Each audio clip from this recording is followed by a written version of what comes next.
La coordinación es un mecanismo de nuestra lengua para unir dos o más oraciones. Su principal característica es que las oraciones que la componen son independientes sintácticamente, es decir, existen por separado, tienen sentido por sí mismas, pero nosotros hemos decidido unirlas. Estos son los diferentes tipos de coordinación que nosotros tenemos en nuestra lengua, lo que significan sus principales nexos y algunos ejemplos. Así, las coordinadas copulativas tienen como función, digamos, o sentido sumar el significado de las oraciones, es decir, unirlas, y tienen como principales nexos y, que lo utilizamos cuando la palabra que le sigue empieza por i, y ni cuando negamos. Así tenemos los ejemplos: se lo he prometido y voy a cumplirlo, todos participaron, incluso, ahí utilizamos la ya que incluso empieza por i, y por último mi primo no estudia ni trabaja, puesto ya tenemos la primera negación con el no. Después tenemos los nexos disyuntivos, que son aquellos que ofrecen alternativas entre las que tenemos que escoger, y tenemos como principales nexos la o y la u, que la utilizamos cuando la siguiente palabra empieza por o. Por ejemplo, la primera frase que tenemos: ¿quieres un helado o prefieres un vaso de horchata?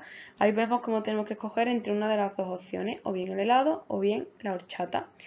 Y el otro ejemplo que tenemos es: puedes pagar en efectivo u optar por pagar por la tarjeta. Aquí igual nos vuelven a presentar una disyuntiva, una alternativa a la que tenemos que escoger, y en este caso utilizamos el nexo u en lugar de la o, puesto que la palabra que le sigue empieza ya por o.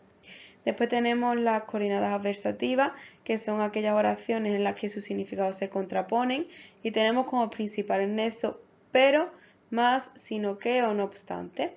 No se arrepintió, sino que continuó con la misma actitud. Aquí utilizamos el sino, ya que tenemos una negación en la primera frase.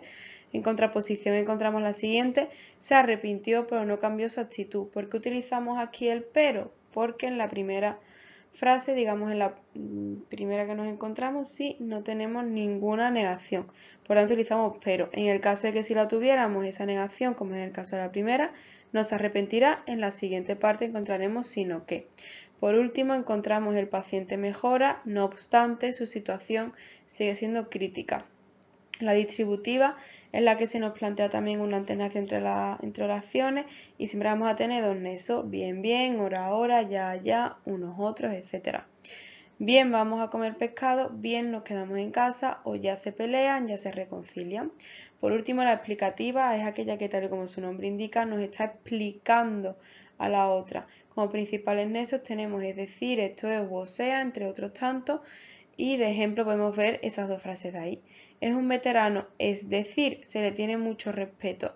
Estos animales son ovíparos, es decir, esto es, o sea, ponen huevos. Nos va explicando lo que es que un animal sea ovíparo. Respecto a la independencia sintáctica que hablamos al principio, lo que eso quiere decir es que las oraciones tienen sentido por sí mismas. Por ejemplo, la primera de ellas, del nexo coordinante copulativo: se lo he prometido y voy a cumplirlo, tiene sentido si las unimos copulativamente por ese nexo y, pero también si las mantenemos independientes. Por ejemplo, se lo he prometido, tiene sentido por sí misma, y voy a cumplirlo también, no se necesitan la una o la otra para complementar su significado. Por ejemplo, otra en las adversativas: no se arrepintió, eso también tiene sentido, y continuó con la misma actitud también, es decir, son oraciones independientes sintácticamente, pero que nosotros decidimos unirlas, y ya también está en nosotros si vamos a sumar su significado, ofrecer alguna alternativa, contraponerla. Eso ya es decisión nuestra, pero siempre, siempre, siempre tienen que ser independientes para que sean coordinadas. En caso de que no lo sean, estaremos hablando de subordinación.